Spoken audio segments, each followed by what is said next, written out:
ગતિશીલ રાજ્ય સરકારનો વિકાસ રથ અંતરિયાળ ગામડા સુધી વિકાસ કામો કરતા હાંફી જાય છે તેવું ચિત્ર નખત્રાણા તાલુકાના નાગલપર જૂથ ગ્રામ પંચાયત હેઠળ આવતા દેવસર જિંદાય અને અંગિયાને જોડતા 11 કિલોમીટર ખખડધજ માર્ગ કદી સદીમાં ડામરથી મઢાશે તેવા સવાલો લોકો કરી રહ્યા છે અને વાહન ચાલકોને હાલાકીમાંથી મુક્તિ મળશે તેવો પ્રશ્ન લોકો પૂછી રહ્યા છે।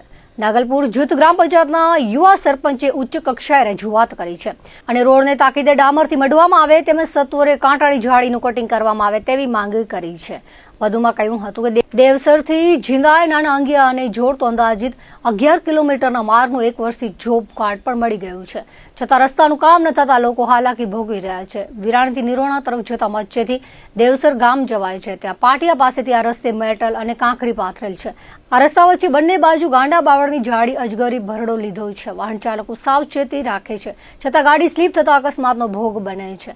આ ગામોના ઉચ્ચ અભ્યાસ માટે નખત્રાણા જતા છાત્રો, હટાણું કરવા જતા લોકો, દવાખાને જતા દર્દીઓને દૂધ માટે ડિલિવરી કરવા જતા માલધારી વર્ગ માટે આ રસ્તો માથાનો દુખાવા સમાન બન્યો છે। ખાનગી વાહનોવાળા જર્જરિત રસ્તાને લીધે ભાડા પણ વધુ લે છે। વરસાદ પહેલા આ રસ્તો ડામરથી મઢવામાં આવે અને તાકીદે ઝાડી કટિંગ થાય તેવી લોક માંગ પણ બુલંદ બની છે।